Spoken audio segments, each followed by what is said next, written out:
observez bien ces nombres. 16 huitièmes, ça fait 2, 32, moins 4, moins 475. Il y a des nombres négatifs, des nombres positifs. Racine de 25, c'est 5, 0. Ce sont tous des nombres entiers, vous les connaissez bien. Je peux bien sûr écrire des nombres entiers sous forme de fractions ou sous forme de racines. Et puis, il nous a fallu parfois être plus précis. On a eu besoin, par exemple, de diviser en 10 l'unité pour obtenir des dixièmes. Quand j'ai 5,4, c'est donc 5 unités, 4 dixièmes. Et pour bien montrer que j'avais un chiffre ici des dixièmes, j'utilise ce qu'on appelle une virgule. Ces nombres, on les avait appelés des nombres décimaux. Bon, si je prends 45 dixièmes, c'est bien sûr un nombre décimal. Si je prends moins 0,0005, c'est un nombre décimal. Si je prends racine de 6,25, c'est 2,5, c'est un nombre décimal. 32, est-ce que c'est un nombre décimal? Oui, 32 c'est un nombre décimal. On peut l'écrire sous la forme 32,0 si on en a envie. Ce sont des nombres décimaux. Donc on avait agrandi la famille pour obtenir des nombres décimaux.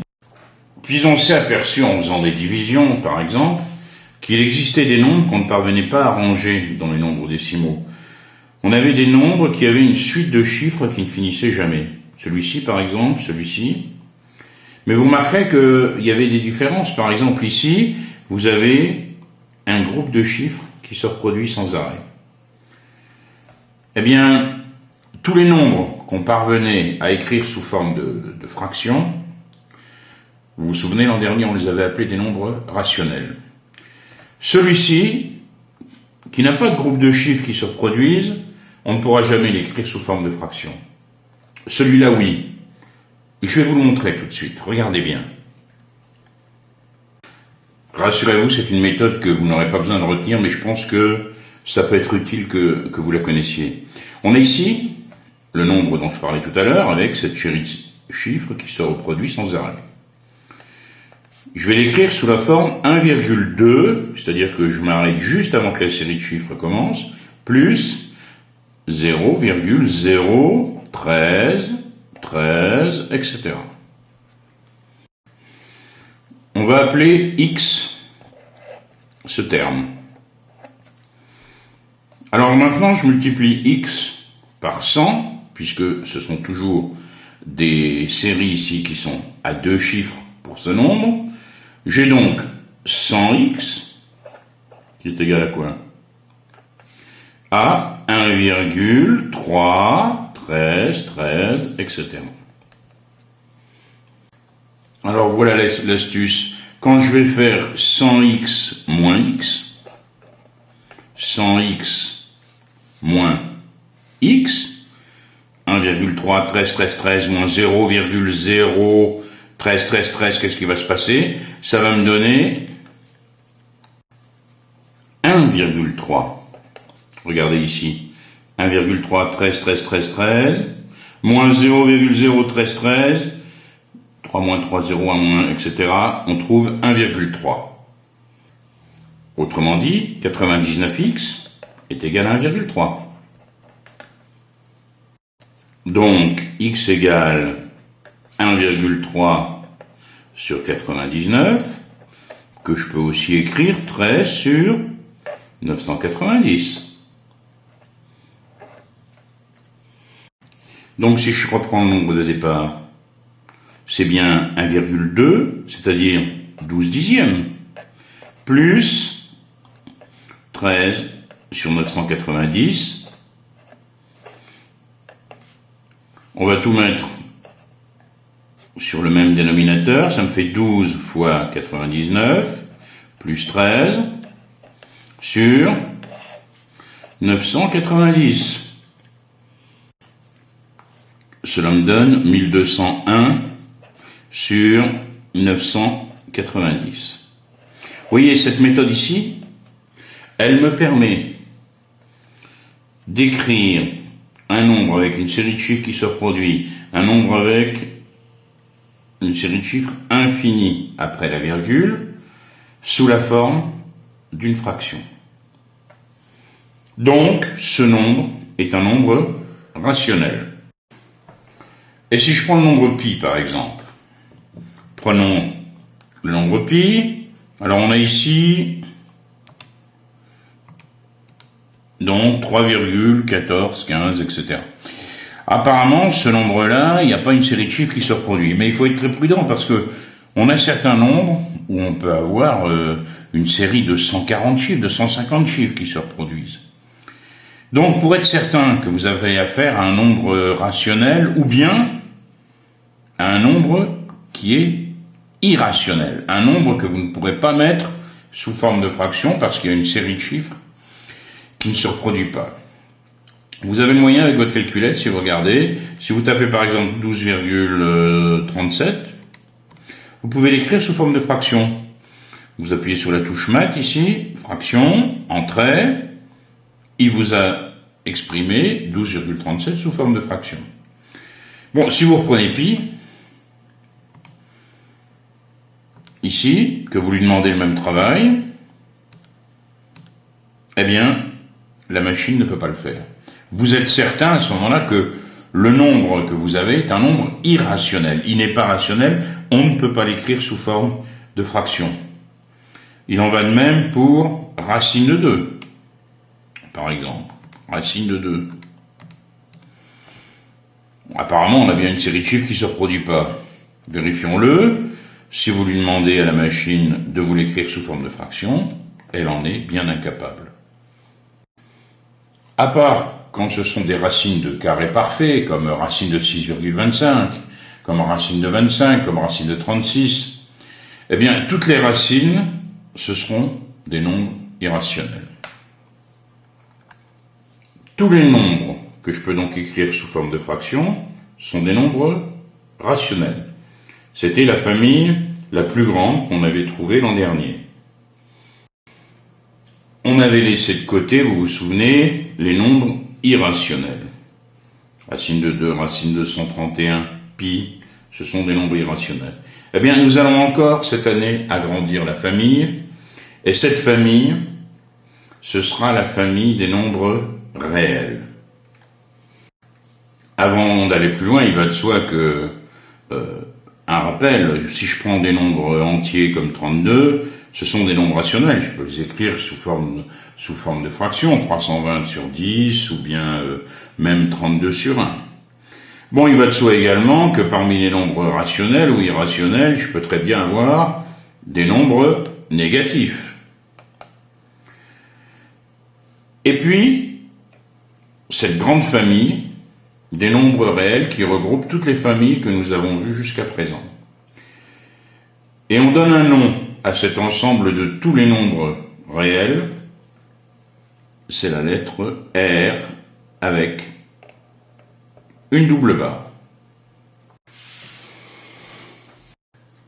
Vous vous souvenez bien sûr de cette expression, c'est une inéquation.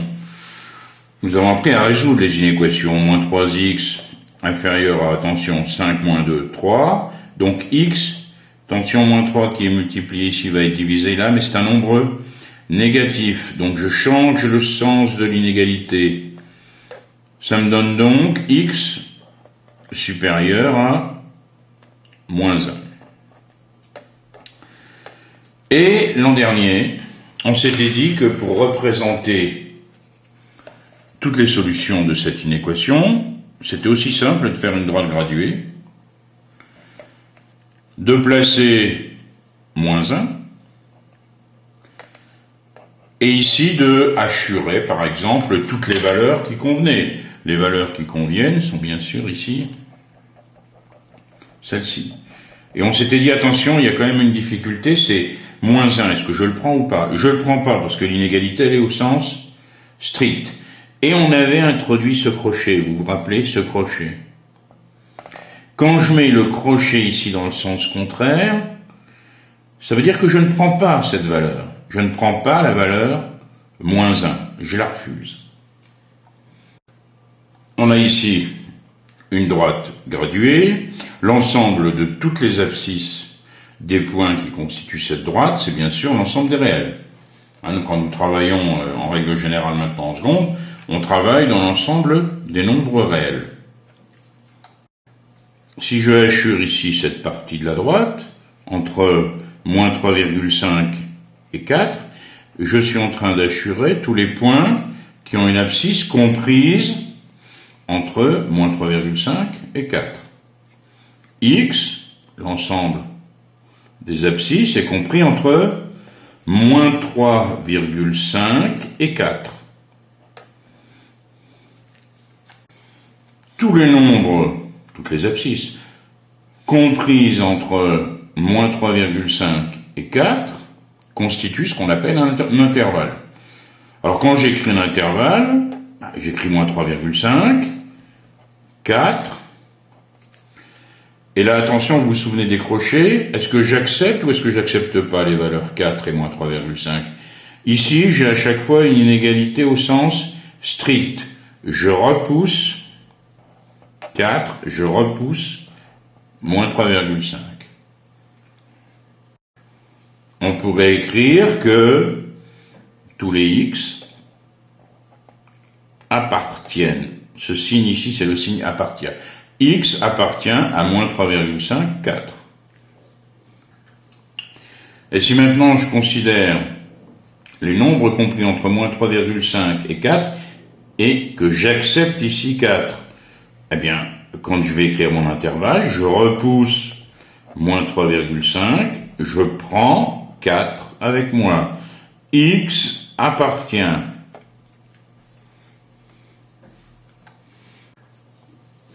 On a ici en résumé tous les cas. Vous vous rappelez notre inéquation de tout à l'heure? L'ensemble des solutions x était tous les nombres supérieurs à moins 1. Alors évidemment, si je veux l'écrire sous forme d'intervalle, je peux dire que x appartient à moins 1. Mais alors qu'est-ce que je vais écrire à côté? Ici, ça s'arrêtera jamais. C'est ce qu'on appelle l'infini. Ça continue, ça continue, ça continue, sans arrêter. On a donc inventé un nouveau symbole, ce symbole, qui veut dire l'infini. Et ici, l'infini, c'est dans le sens positif. C'est plus l'infini.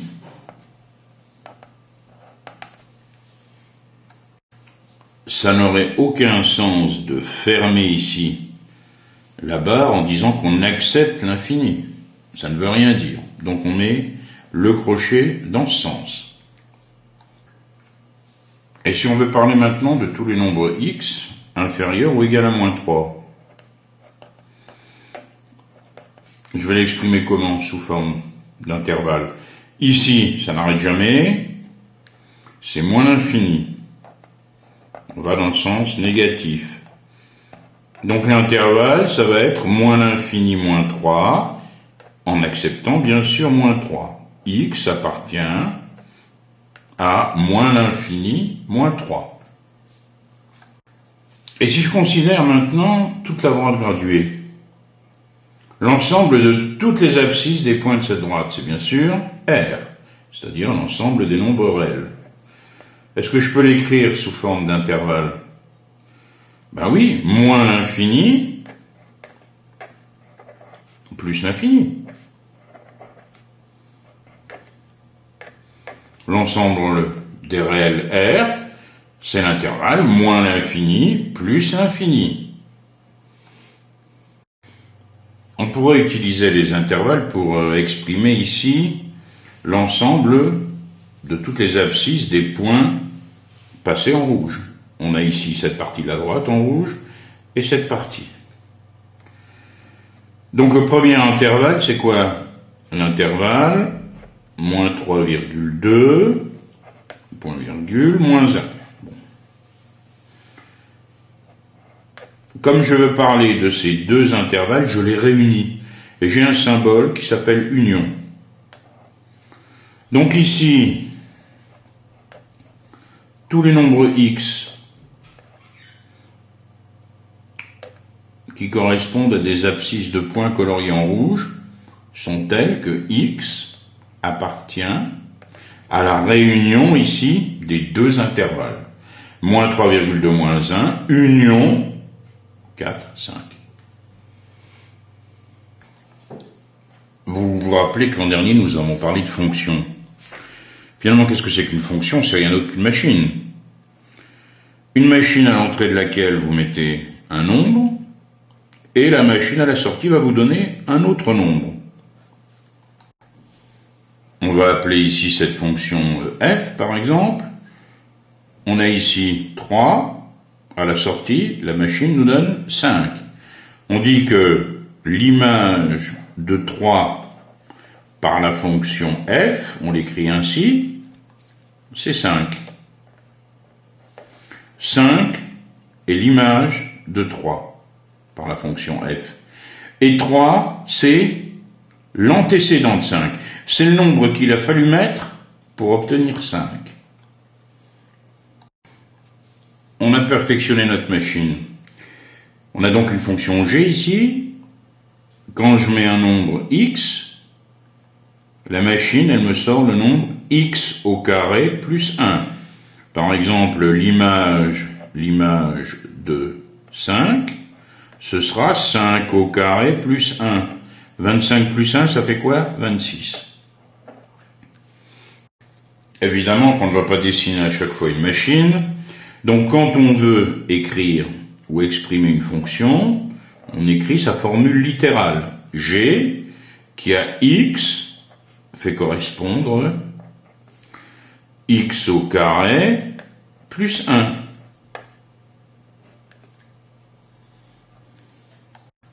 Pour donner une idée de ce que fait ma machine ou ma fonction, je peux faire un tableau de valeurs. Bon, quelle sera l'image de moins 4? Moins 4 au carré plus 1. Ça fera moins 4 au carré 16 plus 1, 17. Moins 3 au carré plus 1, 10. Je compte. On obtient donc un tableau de valeurs. Bon, c'est assez long, c'est assez fastidieux. Il y a une autre manière de donner une idée d'une fonction.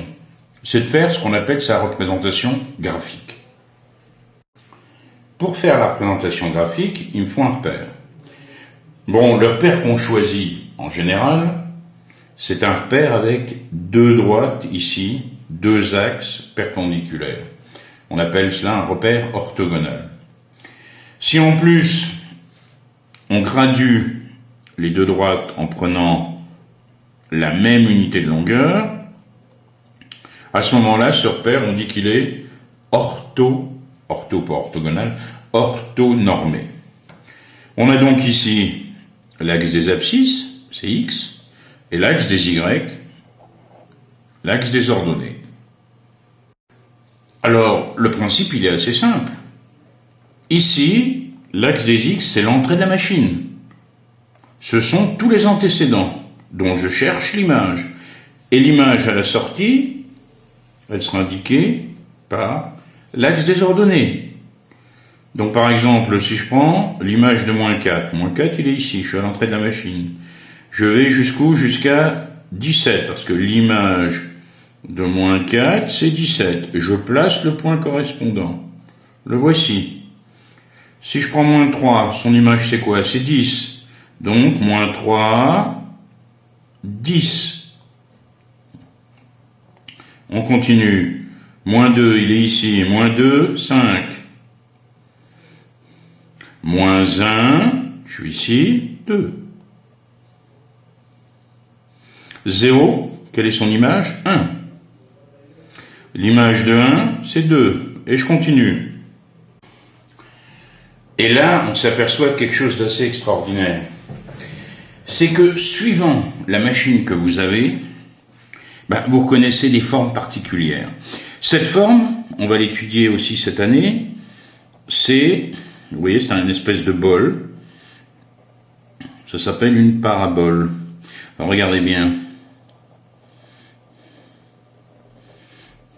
Vous voyez? Eh bien, beaucoup de fonctions, beaucoup de machines vont vous donner ainsi des courbes particulières. Alors, vous en avez étudié l'an dernier. Vous avez étudié la fonction affine. La fonction affine du genre a fois x plus b, vous vous souvenez? Mais avec la fonction affine, vous obteniez quoi forcément? Une courbe particulière qui était, l'an dernier, une droite. Donc cette année, on va voir justement quelques machines particulières, quelques fonctions particulières qui vont nous donner des représentations graphiques qu'on va assez facilement reconnaître. Ici, mon tableau de valeurs, il était compris entre moins 4 et 4. Mais évidemment, j'aurais pu continuer. Je peux trouver l'image de moins 5, je peux trouver l'image de moins 6, je peux continuer.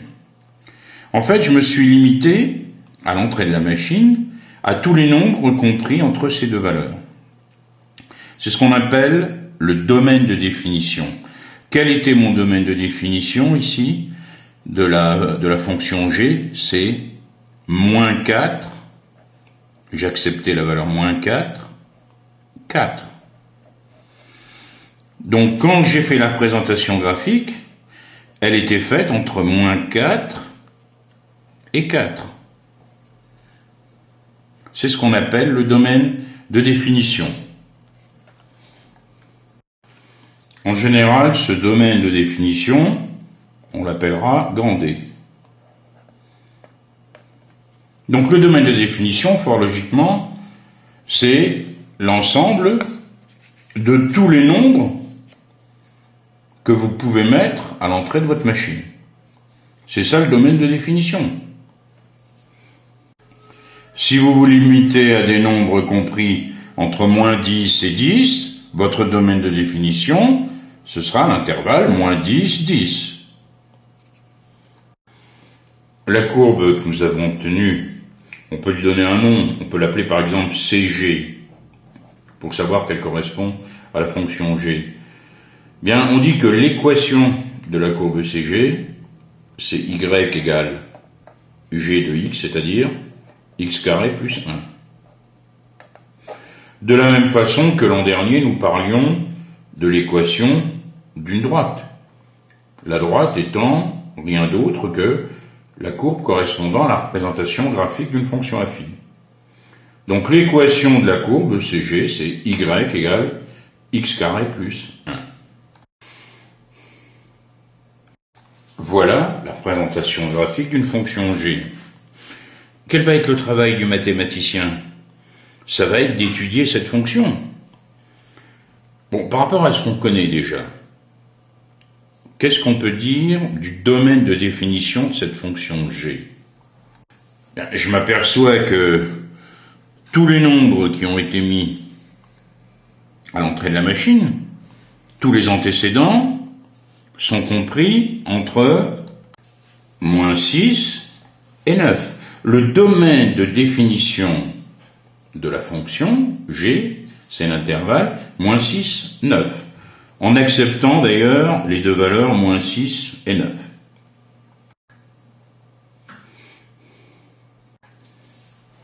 Observons bien la courbe. Bon, elle varie bien sûr. Ici, elle descend jusqu'ici. Elle remonte. Elle descend. Et elle remonte. Quand je dis ici que entre moins 6 et moins 4, la courbe elle descend, qu'est-ce que ça veut dire? Ça veut dire que les x, les nombres à l'entrée de la machine, les antécédents, ils sont de plus en plus grands, mais l'image que j'obtiens à la sortie est de plus en plus petite. Ma machine, elle produit à chaque fois des nombres de plus en plus petits, alors que je lui mets à l'entrée des nombres de plus en plus grands. Ici, par contre, entre moins 4 et moins 1, qu'est-ce qui se passe? Plus je mets des nombres grands, plus ma machine me donne des images grandes. On dit que la fonction, sur l'intervalle moins 4, moins 1, elle est croissante. Alors qu'ici, entre moins 6 et moins 4, la fonction, elle est comment? Décroissante. Bon, imaginez que cette courbe soit une courbe de température. Bon, vous diriez naturellement que la température, elle décroît ici, elle s'accroît, elle devient de plus en plus grande, elle décroît. Donc quand on voudra montrer qu'une fonction elle est croissante, il suffira de montrer que quand on a x qui augmente, g de x augmente. Quand on voudra montrer qu'elle est décroissante, que quand x augmente, g de x diminue. Vous verrez cela en détail à la fin de la vidéo. Quand on étudie si la fonction est décroissante, croissante, décroissante, on dit qu'on étudie le sens de variation de la fonction. Bon, une dernière chose à remarquer ici. Je constate qu'il y a une valeur minimum que j'obtiens. La valeur minimum que j'obtiens avec cette fonction, la valeur la plus petite, c'est ici, moins 3. On dit que moins 3 est le minimum de la fonction g sur l'intervalle moins 6, 9, c'est-à-dire sur mon domaine de définition. Et à votre avis, comment on va appeler ici ce point de la courbe? C'est le maximum. Le maximum, ça correspond à l'image la plus grande que je peux obtenir, ici 1, 2, 3, 4, 5. Donc le minimum de la fonction, c'est moins 3, le maximum, c'est 5. Je peux trouver ici facilement l'antécédent de 5, je vais trouver ici 8. Pour résumer tout ce que nous venons d'observer, on fait ce qu'on appelle un petit tableau de variation.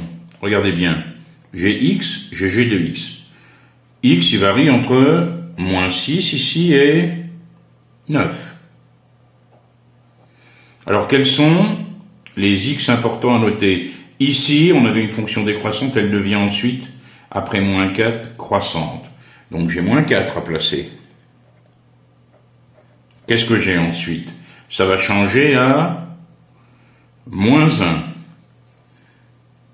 Ici. Ça va changer où ensuite? À 4. Et pour terminer, ça change à 8. Alors tout simplement, qu'est-ce que je vais tracer sur mon tableau de variation? Des flèches. Pour montrer qu'ici, entre moins 6 et moins 4, ça descend. La fonction, elle est comment? Décroissante. Ensuite, après moins 4, elle devient croissante. Ensuite, qu'est-ce qui se passe? Entre moins 1 et 4, elle redevient décroissante. Et entre 4 et 8, qu'est-ce qui se passe? Elle est à nouveau croissante. Pour finir ici, entre 8 et 9, elle est décroissante. Terminé. Alors juste, je vais indiquer au bout de mes flèches les images correspondantes.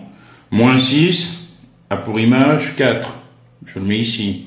Moins 4, il a quoi comme image? 1. Moins 1, il a 4. 4, il a quoi comme image? Moins 3. L'image de 8, c'est 5. Et l'image de 9, ça va être quoi? 4.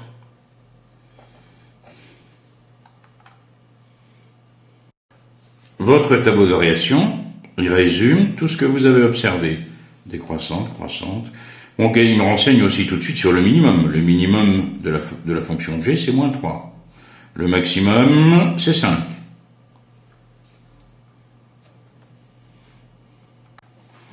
On a ici la courbe d'une fonction f. On fera tout à l'heure son tableau de variation. Mais on s'intéresse à l'équation suivante. F de x égale 3. Quels sont les antécédents de 3? Quel est le nombre x que je dois mettre à l'entrée de la machine pour obtenir 3? Déjà, 3, pour obtenir à la sortie, c'est bien ici que ça se passe. Pour être sûr de n'oublier aucun antécédent, on va tracer la parallèle à l'axe des x qui passe par 3.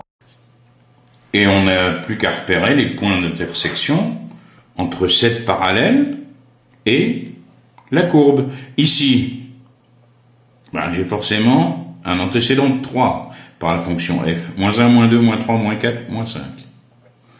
f de moins 5, ça me fera bien 3.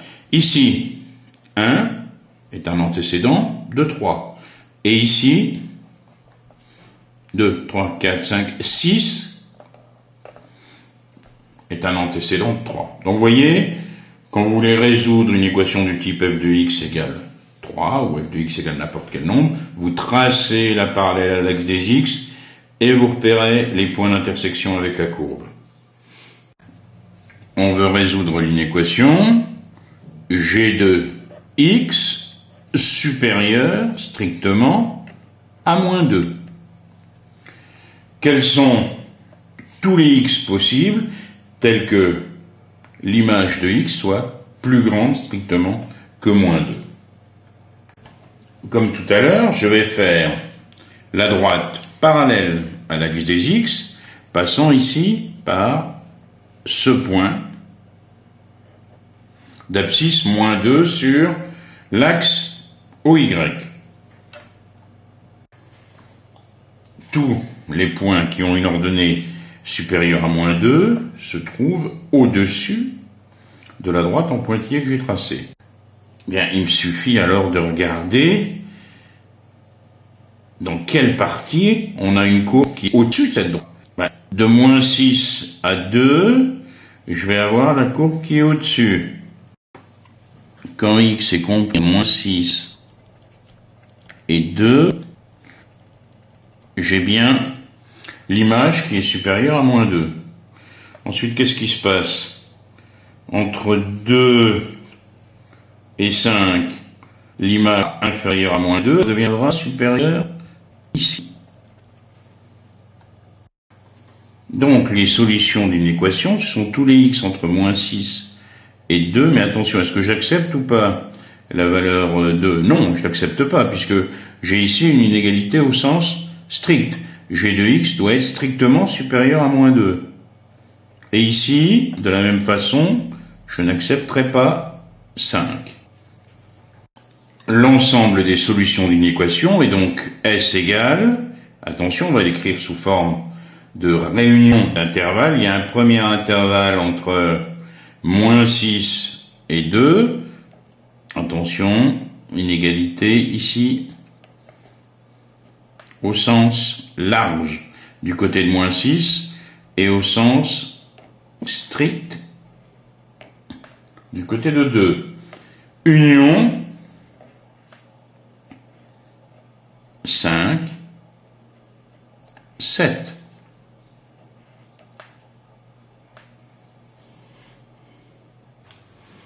Reprenons la fonction de tout à l'heure. Vous avez sûrement remarqué quelque chose de particulier du point de vue des variations de la fonction. Ici, elle est croissante, décroissante, croissante, et ici, il y a un endroit où la fonction a toujours la même valeur. On dit que la fonction est constante. Ici, elle est constante entre les valeurs 2 et 5. Dans cet intervalle, entre 2 et 5, la fonction prend toujours la valeur ici 4. Faisons le tableau de variation. Qu'est-ce qu'on a? X ici, bien sûr, et la fonction f. Le domaine de définition, de moins 7 à 9. Notons les valeurs de x pour lesquelles la variation de la fonction change. Ici, bien sûr, à moins 5, ensuite à moins 2, à 2, à 5. Entre moins 7 et moins 5, la fonction croît. Ensuite, elle décroît. De moins 2 à 2, elle va croître à nouveau. Ensuite, la fonction de 2 à 5 est constante. Et ensuite, elle décroît.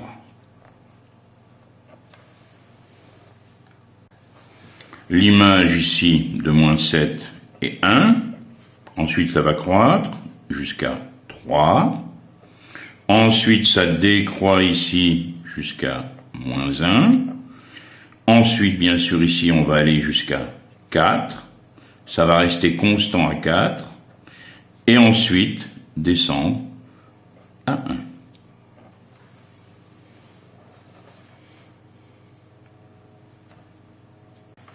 Je remarque aussi que le minimum de la fonction, c'est moins 1, et le maximum, bien sûr, c'est 4.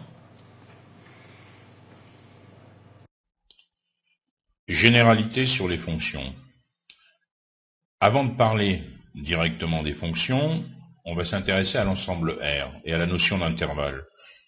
Bon, tous les nombres que nous avons étudiés jusqu'à présent, on peut les ranger sur une droite graduée. Moins 17 tiers, moins 5, moins 2,5, 0, 1. J'ai des nombres ici de différentes natures. J'ai des entiers, j'ai des nombres décimaux, comme moins 2,5. J'ai des nombres rationnels, j'ai des nombres irrationnels. Alors, souvenons-nous de ce que c'est qu'un nombre rationnel. C'est un nombre que je peux écrire sous forme de fraction. 5 demi, c'est un nombre rationnel. Bon, mais attention, moins 2,5, c'est aussi un nombre rationnel. Je peux l'écrire moins 25 dixièmes. 5, c'est 5 sur 1. Et puis, il y a des nombres qui sont irrationnels, comme racine de 2. Racine de 2, il est irrationnel, on ne peut pas l'écrire sous forme de fraction. Eh bien, l'ensemble de tous les nombres que nous avons vus en troisième, les entiers, les décimaux, les rationnels, les irrationnels, nous dirons qu'ils constituent l'ensemble des nombres réels. Et on le notera R. Qu'est-ce que c'est qu'un intervalle? Bon, si je prends ici une droite graduée, j'ai deux points A et B. Eh bien, un intervalle, ce sera tous les nombres qui sont compris entre deux abscisses de deux points d'une droite graduée. Donc ici, tout ce que j'ai représenté en rouge, ce sont tous les points qui sont compris entre A et B, et l'intervalle moins 2,5, 6,2, ce sera l'ensemble de toutes les abscisses de chacun de ces points. Bon, le problème dans l'écriture de mon intervalle, parce que je vais utiliser des crochets pour représenter mon intervalle, c'est est-ce que j'accepte moins 2,5 dans l'intervalle ou pas? Alors ici, dans cette première écriture, on a l'intervalle moins 2,5, 6,2. L'intervalle est fermé des deux côtés. Ça veut dire que j'accepte les valeurs moins 2,5 et 6,2. Alors attention ici, j'ai maintenant l'intervalle moins 2,5, 6,2, mais l'intervalle, il est ouvert à gauche et il est fermé à droite. Ça veut dire que j'accepte 6,2, mais j'exclus moins 2,5. Ensuite, j'ai un intervalle, moins 2,5, 6,2, qui est bien fermé à gauche, mais ouvert à droite. Je n'accepte pas la valeur 6,2, mais j'accepte moins 2,5. Et ici, j'ai maintenant, pour terminer, un intervalle ouvert, donc j'exclus de l'intervalle moins 2,5 et 6,2.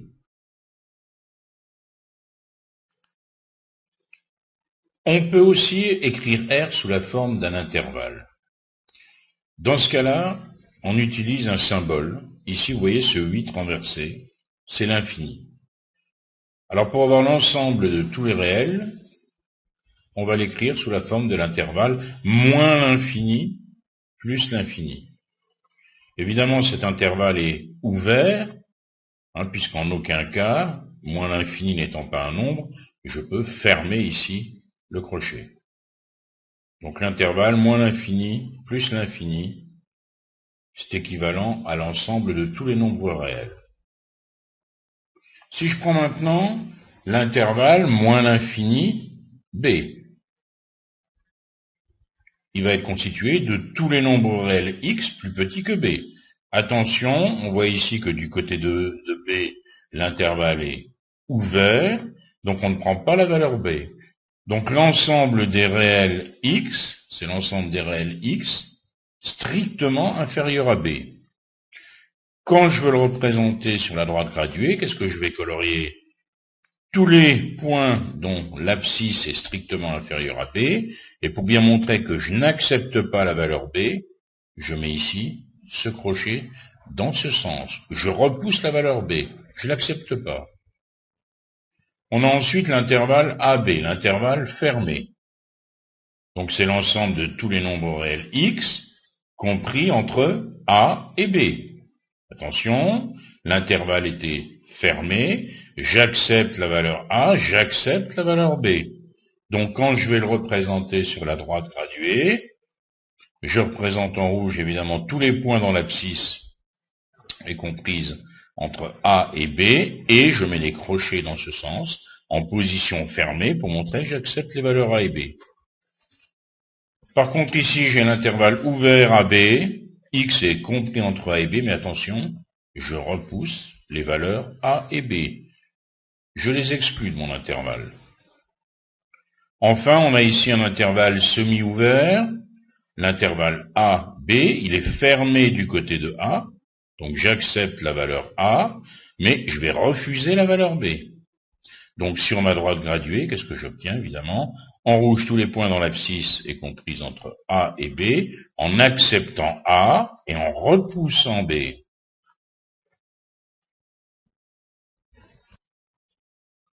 Vous vous souvenez sûrement de la notion de fonction l'an dernier. On aime bien l'idée d'une machine finalement. Qu'est-ce que c'est qu'une fonction? Ça sera une machine qui, on lui met un nombre d'un côté, un réel, et à la sortie, elle le transforme en un autre nombre. Un nombre d'ailleurs qui sera unique à la sortie. On dira à ce moment-là que x, le nombre que je mets à l'entrée de la machine, on obtient son image f de x. Et x est l'antécédent de f de x. C'est le nombre par lequel j'ai réussi à obtenir ce f de x, l'image. Alors, il y a certaines valeurs de x que la machine ne parviendra pas à transformer. Donc, il faudra toujours que je fasse attention comment ma fonction est définie. C'est-à-dire, je m'intéresserai à ce qu'on appelle le domaine de définition. La partie de l'ensemble des réels pour lesquels ma machine fonctionnera. Donc, définir une fonction f d'une partie D de R, c'est associer à chaque nombre x de D un réel unique noté f de x. D, c'est ce qu'on appelle le domaine de définition de f. F de x, c'est l'image du nombre x. Alors, si on prend un nombre b qui est l'image de a par la fonction, c'est-à-dire j'ai mis a, j'ai obtenu b. On a donc f de a égale b. Alors, a est l'antécédent de b par la fonction f.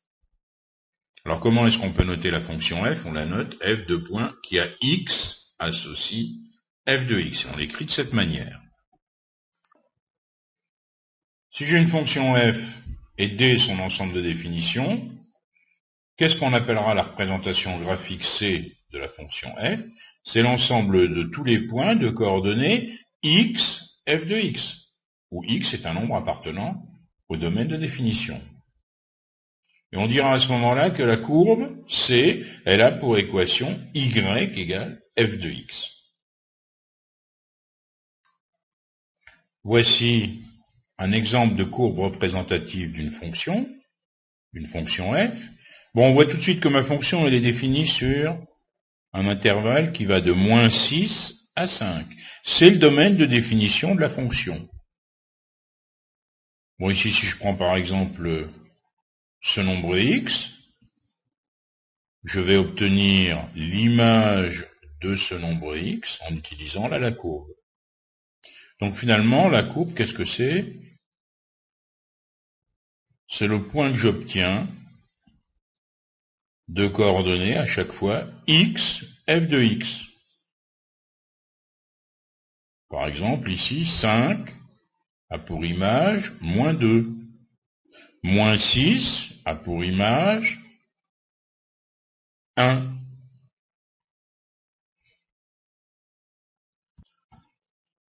On s'intéresse maintenant à ce qu'on appelle le sens de variation d'une fonction. Dire qu'une fonction f, elle est strictement croissante sur un intervalle, ça veut dire que si vous prenez deux nombres de l'intervalle, si le premier est plus petit que le second, alors forcément les images seront dans le même ordre. Si A est inférieur à B, alors f de A est inférieur à f de B. Quand l'un diminue, l'autre diminue. Dire qu'elle est au contraire décroissante, ça veut dire que si vous prenez deux nombres A et B de l'intervalle, si le premier est plus petit que le deuxième, alors les images seront dans l'ordre inverse. L'image du second sera plus grande que l'image du premier. Regardons tout de suite sur une courbe. On a ici la représentation graphique d'une fonction, vous la voyez. Bon, si je prends l'intervalle moins 5, moins 2, ici, qu'est-ce qu'elle fait ma courbe? Elle descend, en quelque sorte. La fonction, elle est décroissante. Qu'est-ce qui se passe quand x augmente? Parce qu'entre moins 5 et moins 2, quand ma flèche bouge vers la droite, ça veut dire que x augmente. Et pourtant, f de x diminue. Elle est décroissante. Maintenant, si je prends l'intervalle entre moins 2 et 3, qu'est-ce qui se passe? Ma courbe, elle monte. En fait, mon x, il augmente. Mon f de x, il augmente. La fonction, elle est croissante. Ici maintenant, sur l'intervalle 3-4, elle va être décroissante. Ici, on a toujours la même valeur. Sur l'intervalle de 4 à 5, on a une fonction qui est ni croissante ni décroissante. Elle est constante sur cet intervalle. Qu'est-ce qui se passe ensuite? Elle est décroissante. Et pour finir, elle va être à nouveau croissante. Alors, une précision importante. Si je prends l'intervalle 3, 6, ici, qu'est-ce qui se passe? Vous voyez, je descends, mais attention, j'ai ici une partie où la fonction, comme je le disais tout à l'heure, est constante, et ensuite, elle est de nouveau décroissante. Donc moi, j'aurais le droit de dire que sur l'intervalle 3, 6, la fonction est décroissante.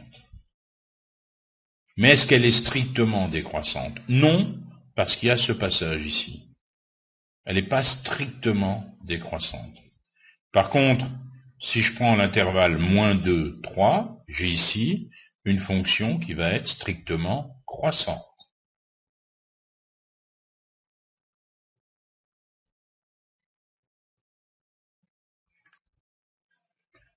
Qu'est-ce qu'on appelle le minimum ou le maximum d'une fonction?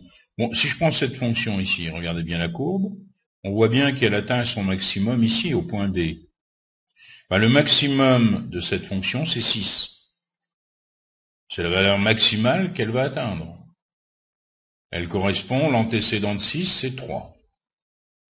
Est-ce qu'elle a un minimum, cette fonction? Ben oui, hein. Le minimum ici, il est en C. Le minimum de la fonction, c'est moins 2. Et ce minimum, il est atteint quand x égale 6. Alors, minimum et maximum, ce sont ce qu'on appelle les extrémums d'une fonction. Pour résumer tout ce que nous venons de voir, on dresse ce qu'on appelle le tableau de variation de la fonction. Donc ça va nous montrer que entre moins 5 et moins 2, elle décroît. Entre moins 2 et 3, elle croît, décroît. Alors, pensez bien à la fonction qu'on vient de voir, regardez là. Vous voyez bien que le tableau de variation, il respecte les variations de la courbe. Décroissante, croissante, décroissante, croissante.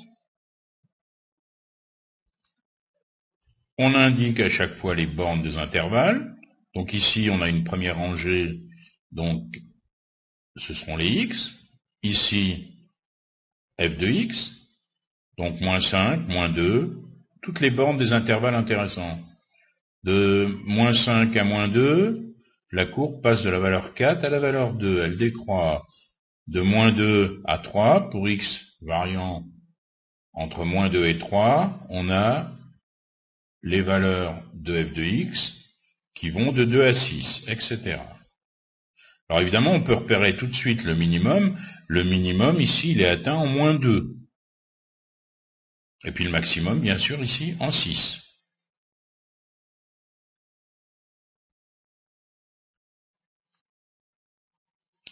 Vous vous rappelez l'an dernier de ce qu'on avait appelé des équations ou des inéquations. Une équation, ça revenait à trouver toutes les solutions pour lesquelles l'égalité, elle était vérifiée. Par exemple, 5x égale 3, je cherche toutes les valeurs de x pour lesquelles 5 fois x égale 3. Une inéquation, ça revenait aussi à trouver toutes les solutions, mais ce coup-ci, non pas pour une égalité, mais pour une inégalité. Par exemple, 5x plus 3 inférieur à 6, je cherche tous les nombres x tels que 5x plus 3 soit inférieur à 6. Alors on va s'apercevoir qu'avec les graphiques, avec les représentations graphiques des fonctions, on peut parfois résoudre des équations ou des inéquations. Prenons un exemple. J'ai ici une courbe qui est la représentation graphique d'une fonction. Vous voyez qu'ici, elle commence à être croissante, décroissante, puis enfin croissante. Elle est définie sur quel intervalle? Moins 6, 8. C'est le domaine de définition. Je cherche à résoudre l'équation f de x égale 3. Pour quelle valeur de x je vais obtenir la valeur 3? Bon, les points de la courbe qui correspondront à cette situation, ils sont aussi sur la droite d'équation y égale 3. Donc il suffit que je trace la droite y égale 3, et j'ai plus qu'à regarder les points d'intersection avec la courbe. Je sais que les points en question, ils auront comme ordonnée 3, et comme ils sont aussi sur la courbe, j'aurai la solution de mon équation en regardant l'abscisse. Ici, la première solution de f de x égale 3, c'est moins 3. Et quand est-ce que f de x est égal à 3? Ben ici. Donc la deuxième solution dans mon exemple, c'est quand x égale 5. Les solutions de l'équation f de x égale 3 sont moins 3 et 5. On veut maintenant résoudre l'inéquation f de x inférieur ou égal à 3. Ben, là aussi, je vais tracer la droite qui correspond à l'équation y égale 3. Je sais que tous les points de la courbe qui répondront à la question, je vais les trouver en dessous de cette droite. Donc ensuite, il ne me restera plus qu'à voir les x qui correspondent à ces points-là. Ici, partout, là où vous voyez circuler ma flèche, tous les f de x sont plus petits que 3. Donc, les solutions de l'inéquation, c'est toutes les valeurs qu'il y a entre moins 6 et moins 3, et 5 et 8. Donc je vais écrire mes solutions sous forme d'intervalles. Mais attention, il s'agit bien de deux intervalles. On va donc utiliser ce symbole ici, U, comme union. Donc l'ensemble des solutions, c'est l'intervalle moins 6, moins 3, union 5, 8. Bon, à chaque fois qu'on écrit des intervalles, il faut tout de suite se pencher sur les crochets. Qu'est-ce que je vais écrire comme sorte de crochet? Évidemment que je prends moins 6, qui fait partie du domaine de définition, et on a bien une valeur qui sera inférieure à moins 3, mais le problème se pose pour moins 3 et 5.